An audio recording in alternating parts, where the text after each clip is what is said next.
নমস্কার বন্ধুরা, রুচি রান্না কিচেনে সবাইকে স্বাগত। চলে এসেছি একটা নতুন রেসিপির সঙ্গে।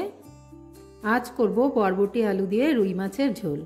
তো এখানে আমি বরবটি আর আলু নিয়েছি, আর এখানে নিয়েছি রুই মাছ। প্রথমে আমি মাছে লবণ হলুদ মাখিয়ে নিচ্ছি। হলুদ লবণটা মাছে ভালো করে মাখিয়ে নেব। প্রথমে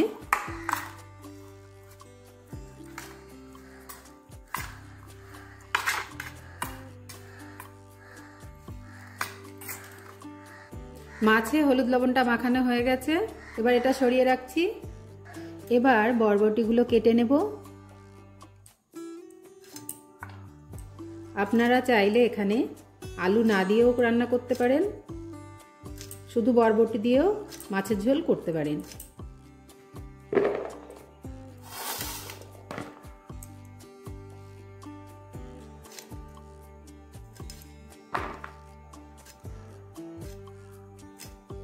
তো আমি আলু আর বরবটিটা কেটে নিচ্ছি।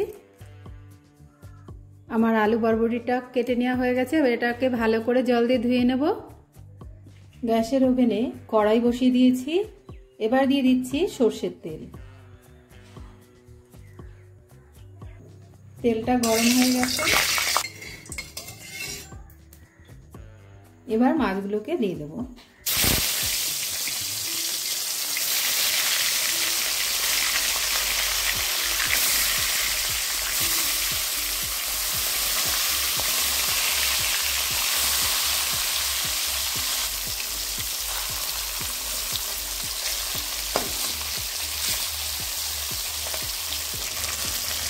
মাছ ভাজাটা উল্টে দিচ্ছি।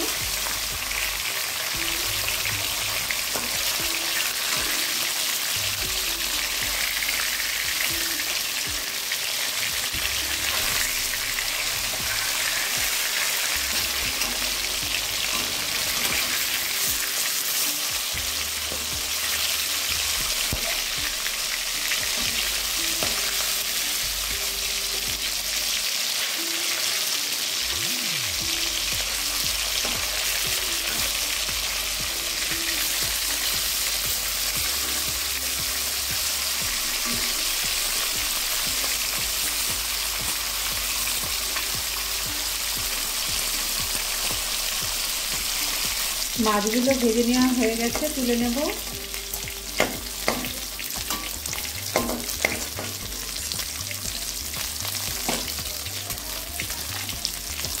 এবার ওই মাছ ভাজার তেলের মধ্যে আমি দিয়ে দিচ্ছি 1 চামচ রাঁধুনি। এবার রাঁধুনিটা আমি ফোড়ন দিলাম। এবার দিয়ে দিলাম কেটে রাখা বরবটি আর আলু।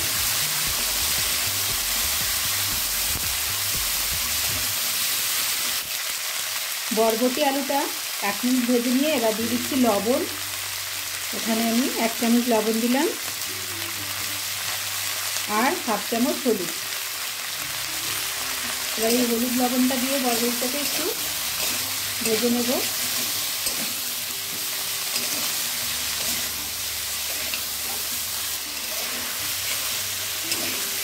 বরবটি আলুটা 5 মিনিট ভেজে নিলাম। এবার দিয়ে দেবো জল।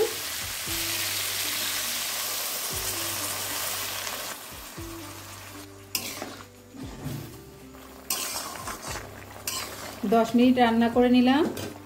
এবার আমি মাছগুলোকে দিয়ে দিচ্ছি।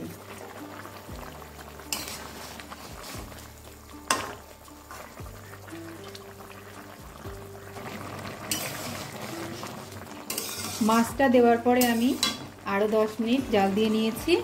এবার দিয়ে দিচ্ছি কাঁচা লঙ্কা বাটা। এখানে আমি 5টা কাঁচা লঙ্কা বেটে দিলাম। কাঁচা লঙ্কা বাটাটা দিয়ে এটাকে একটু মিশিয়ে দিচ্ছি তরকারির সঙ্গে। আর এখানে 1-2 আলুকে একটু ভেঙে দিলে ঝোলটা গাঢ় হবে। হয়ে গেছে বরবটি আলু দিয়ে রুই মাছের ঝোল। এবার নামিয়ে নেব। নিয়েছি বরবটি আলু দিয়ে রুই মাছের ঝোল। রেসিপিটা কেমন লাগলো কমেন্ট করে জানাবেন। ভালো লাগলে লাইক ও শেয়ার করবেন। আজকের মতো এই পর্যন্ত। সবাই ভালো থাকবেন, সুস্থ থাকবেন। নমস্কার।